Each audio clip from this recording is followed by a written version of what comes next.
What's up, ladies and gentlemen? Welcome in.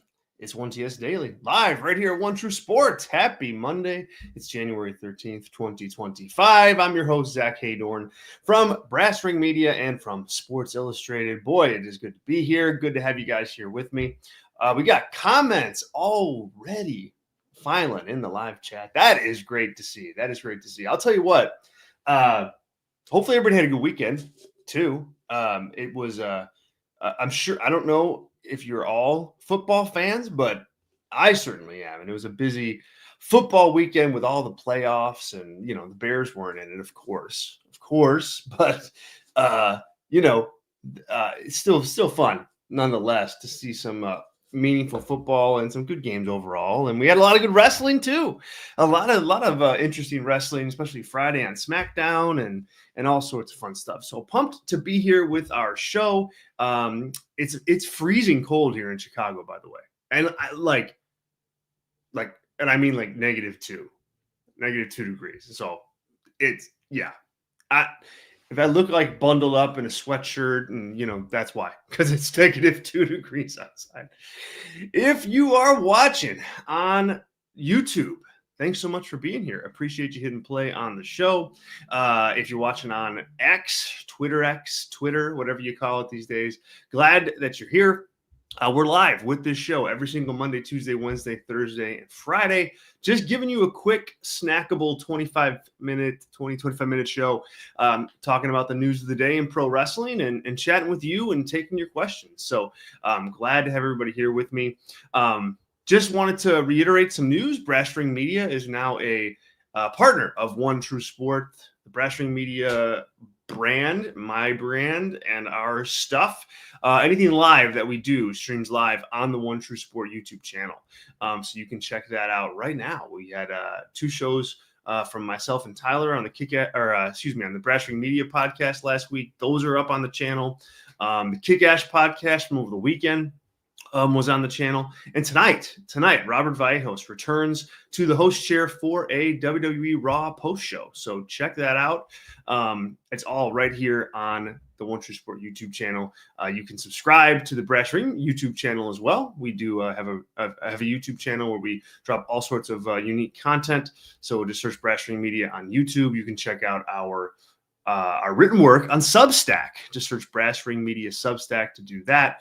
And if you want or are interested in becoming a Brass Ring Media member, we offer 2 membership tiers, and you can check that out on Patreon. Patreon.com/Brass Ring Media. As for One True Sport, boy, we are loaded with just tremendous stuff from myself and other hosts. We got RVD on this channel. We've got the Blue Meanie on this channel. We've got Medusa. We've got all sorts of legendary talents with stuff that hit the One True Sport YouTube channel at all times. So you got to subscribe there too. One True Sport on YouTube. As for the show today, guys, I got the live chat open. As I mentioned, we got the boss in there. We got Sean in there. What's going on, Sean? What's going on, boss?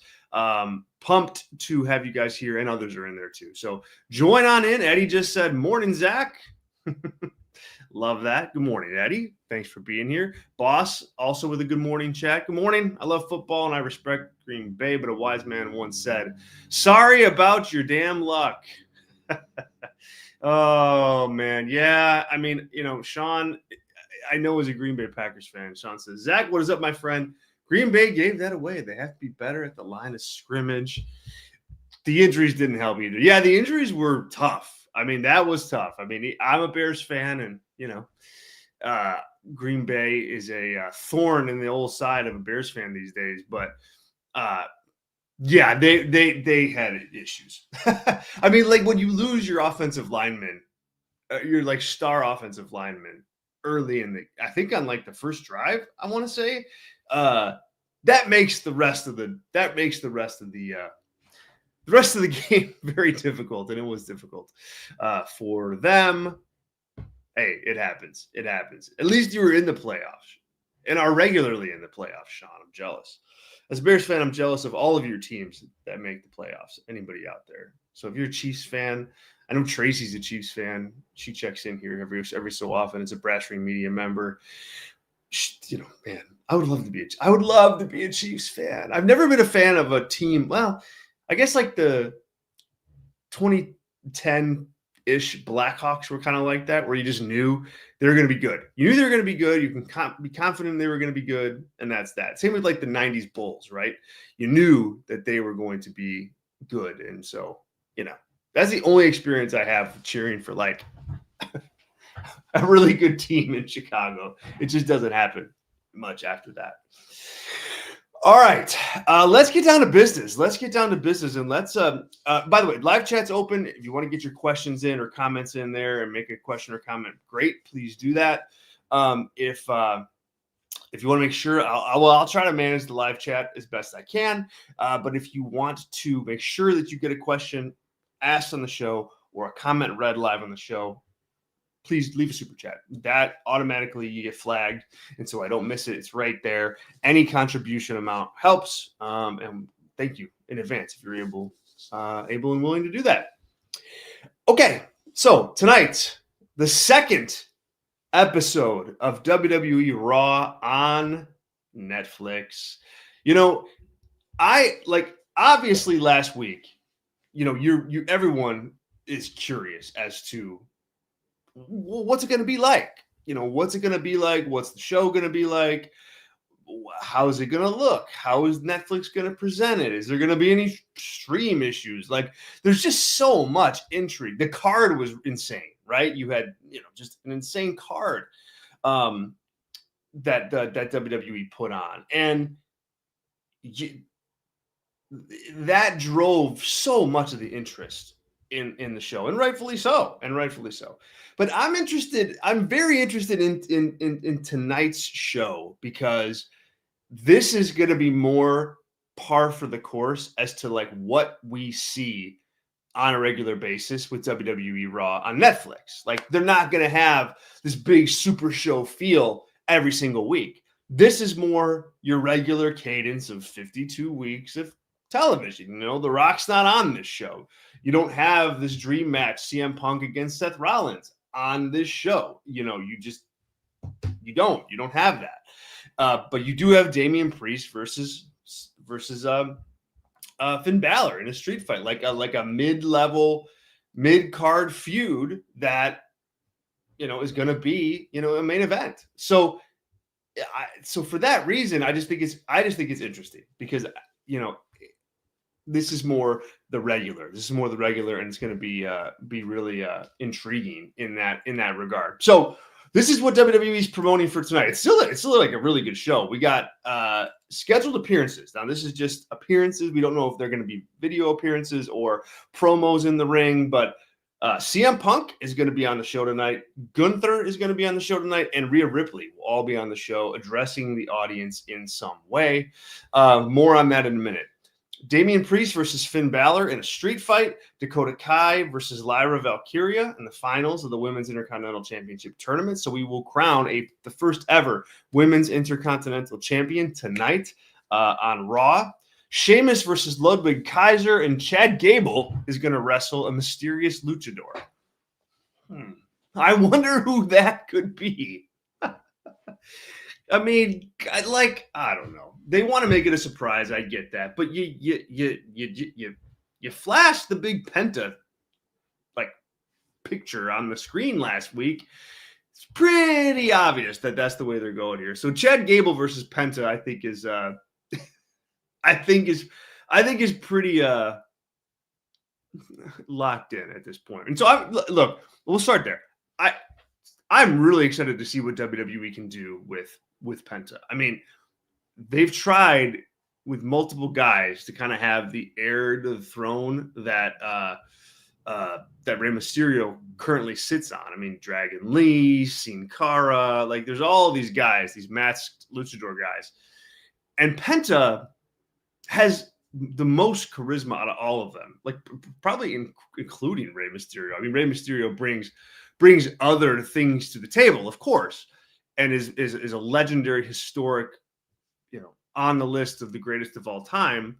But Penta's can be special. And AEW just did not know how to use them or him or them, Lucha Brothers in general. Like, I just don't think they knew or cared to like really put a promotional marketing machine behind him and them.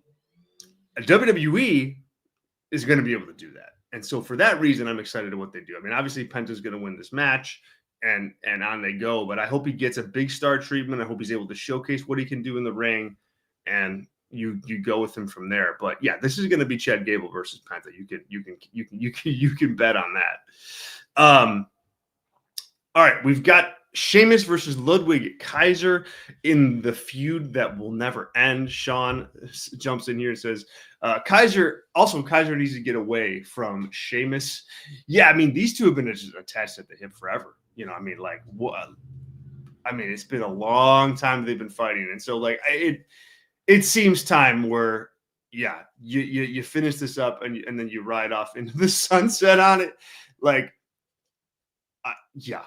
I just think that Sean's right here. You got to get these guys away from each other, whatever that means. I mean, it doesn't seem like either guy really has, a clear path to something at this point. They've kind of done the Ludwig Kaiser Braun Breaker thing. So Ludwig Kaiser, has kind of been there, done that as an IC championship challenger. And then Sheamus is kind of just, he's just this legacy kind of upper mid-card act that you can place in different matches all over the show, but just doesn't carry much value other than that anymore. And so they're both a little lost. And I think for that reason is why you keep seeing them together. But this is a match that I think Ludwig Kaiser really needs to win. I think like he's the guy with the bigger upside. I mean, with it. Unquestionably the bigger upside, right? I mean, there's no doubt about it. He's the guy that you got to, take care of if you see something in him.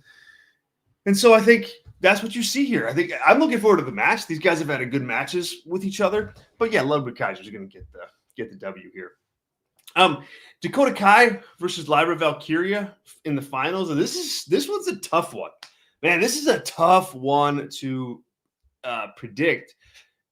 They're both baby faces, and they're both kind of baby faces that have been defined down a little bit, and they both would benefit greatly from being the first ever women's intercontinental champion. And so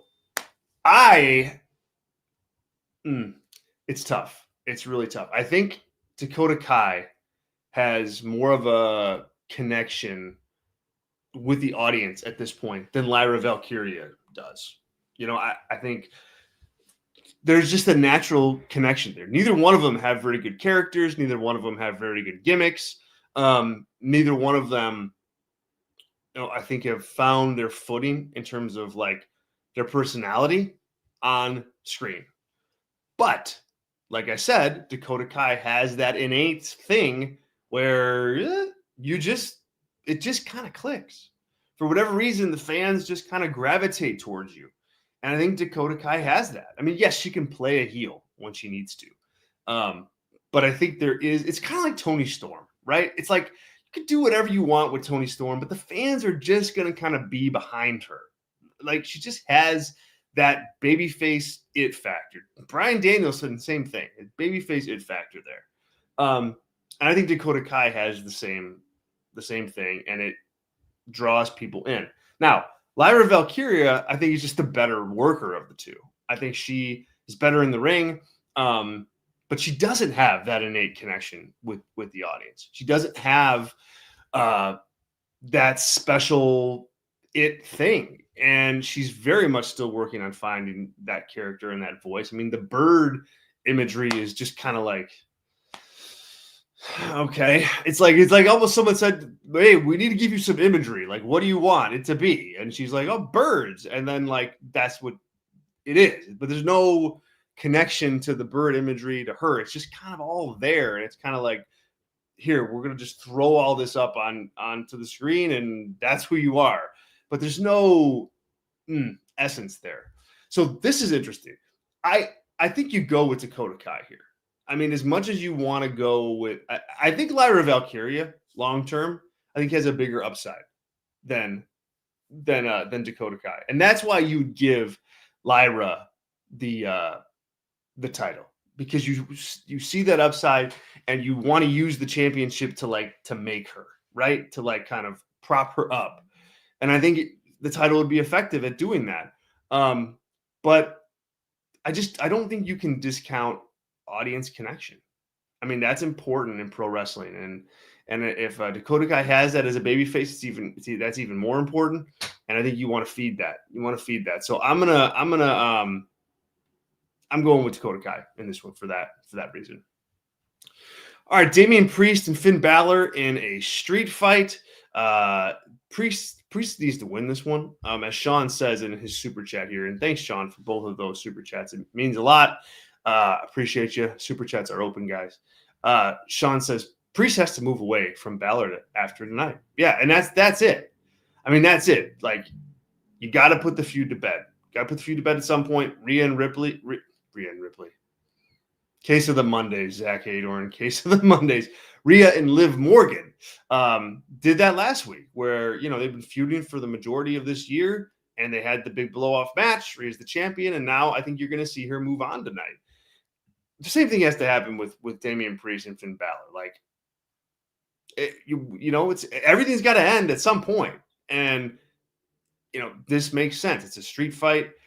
They do have kind of like the backdrop of maybe the Judgment Day will kind of implode, like the new Judgment Day. Maybe they'll implode around Finn Balor.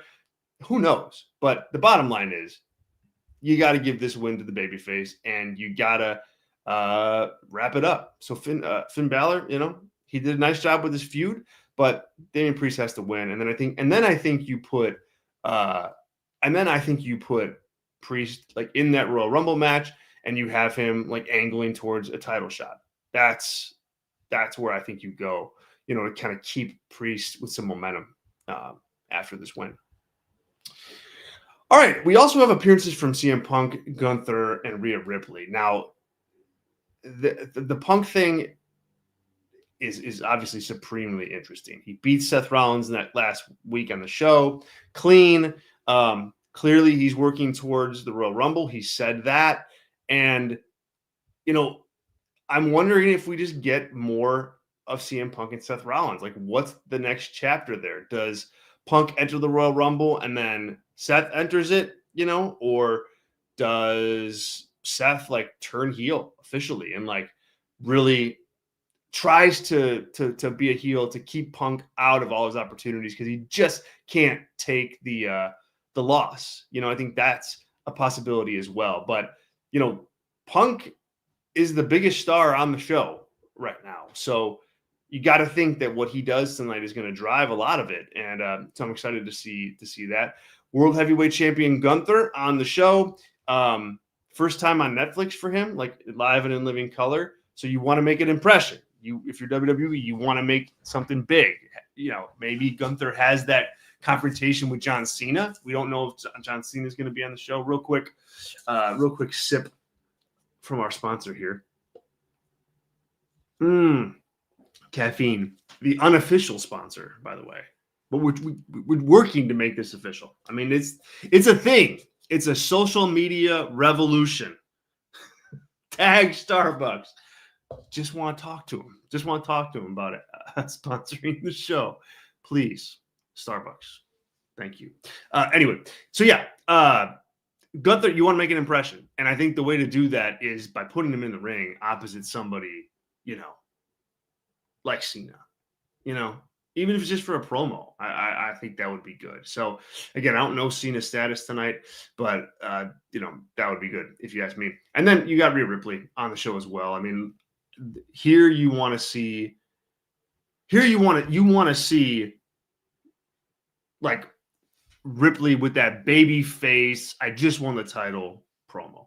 I think that's what you get here. And maybe she addresses a couple challengers. Maybe she gets confronted by a couple challengers. I don't know. But that's what you want. That's what you need her to do. And so I think we'll see that tonight as well. So that's Raw. Let me check Twitter here real quick to make sure I didn't miss anything that maybe was added as we were chatting here. Let me pull up the old WWE account. Police officers running by. Of course. I sit in the office all day, day job, this job, the SI job, and the sirens never happen when I'm not on the air. Of course, they wait. I'm telling you, to come on by. All right, so Street Fight, Sheamus, Gable. Yeah, no, that's it. Yep, that's all we got tonight. Okay, there you go. That's the show. We'll review the show tomorrow. We'll talk all the happenings. So don't miss it. Be right here, 1TS Daily. All right, let's move on to some news nuggets from the weekend. Definitely want to get to some things, talk about a couple stories. So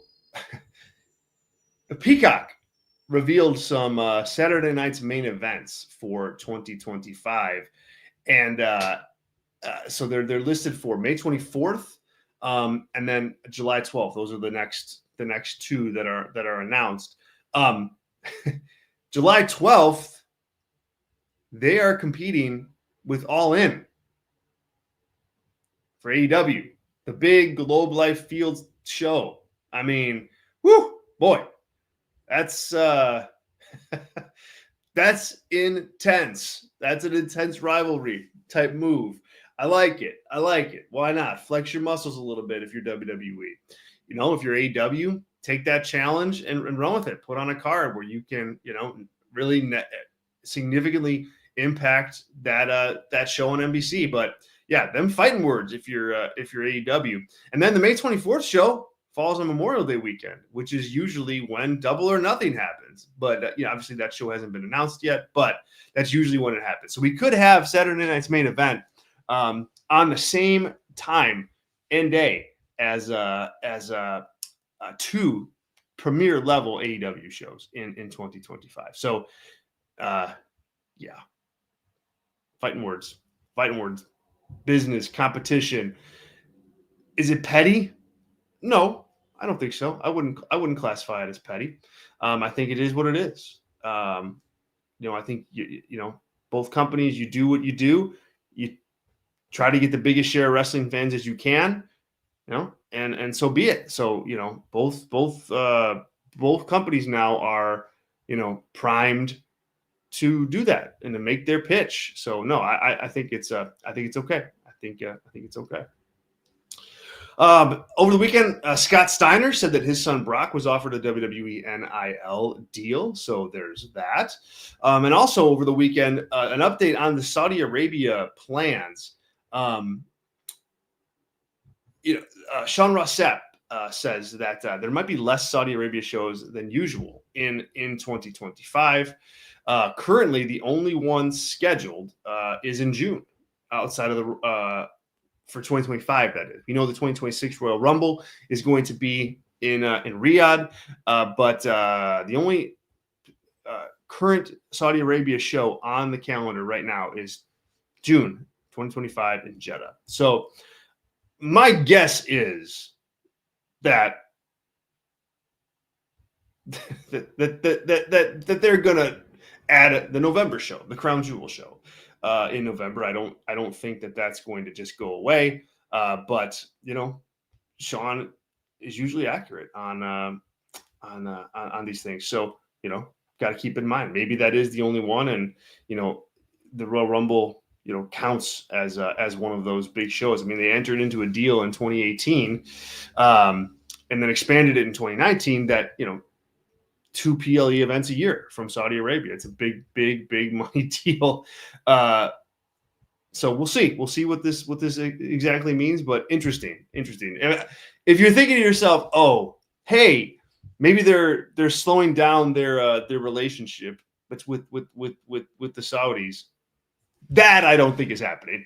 that there's no indication that that's what this is. It's more of a scheduling issue. And then lastly, Darby Allin is reportedly currently amidst some time away from AEW to train for his Mount Everest climb. Again, this is from Sean Ross Sapp. He started training and is not expected back in the ring for months. And they wrote him off with a pretty big spot on Collision a couple weeks ago, where you had the Death Riders like throw him down a flight of stairs. It was like a crazy bump. Like the stair bump was just insane. Like it's like he hit every one of those dang stairs as he rolled down them. Like only Darby can. But interesting nonetheless that that he's not going to be on. And look. If you're Tony Khan and you're building up this Jon Moxley thing, and you have like in mind Darby Allin to be the guy who takes the world title off Moxley in the end, man, I just don't think that it's smart to be off TV during this time. I mean, you got to be working. You got to be out there. You got to be in front of the crowd. You got to be on TV, building up that momentum. And I just, they're not going to have that. I mean, even if look, there's plenty of time to do it. If Darby comes back in July or whenever, right? Early summer, they still have time to build. Early July. Wait, no, because it's on the July 12th. So no, yeah, it's even worse because this is not a late August event anymore. This is a July event. And so he's going to be gone for a lot of this build. And it's just curious. And so I don't know if that means plans changed and he's not going to be the guy. I think that's the right move. I don't think he should be at this point, but I especially don't think he should be if you can't put in, elbow grease around his run to make it, something for you and to really get the fans behind him. And that opportunity is just not on the table because look, he's not on the show. So yeah, we'll see what happens. But when you're not on, you can't get more over. You can't get more popular. You can't get the fans on your side. You can't do it the way you need to effectively. So I hope climbing Mount Everest is worth it to him because I think if he had a big opportunity, he shouldn't have it anymore. All right. There you go, you guys. Thank you so much for the show today. Thanks to Ted and Sean and Eddie and who am I missing here? Jason, who's in the chat. Good to see you, Jason. Oh God, the boss. Thank you, boss. Thank you. All for joining. Appreciate you guys. Once again, we're live with this show, 1TS Daily, every single Monday, Tuesday, Wednesday, Thursday, and Friday, 11 a.m. Eastern. Just doing a show like that. Just shooting the breeze with you, talking the biggest news of the day, and then moving right along. So we'll be here tomorrow. We'll talk Raw tomorrow, and so much more. Check out our work at Brasserie Media, please. I hope that you guys give our YouTube channel a shot. If you're watching live right now, head over there. So hit subscribe. It would be a big help to us, of course, but also I think you'd get a ton of content back. I'd be remiss to say, too, if you're not a YouTube person, all of our Brasserie Media live shows are on a Brasserie Media podcast feed. So you can get our shows via audio podcasts, wherever you get your pods. So just search Brasserie Media. Cool? All right. Give me a follow on social media. It's Zack Heydorn, Zack_Heydorn on Twitter, at Zack Heydorn on Blue Sky. Been spending a lot of time on Blue Sky. So find me over there. Cool. I'll talk to you guys all tomorrow. Have a wonderful, wonderful Monday. Have a great start to your week. And we'll talk to you real soon. 1TS Daily, live here at One True Sport. Zack Heydorn. I'll see you guys later.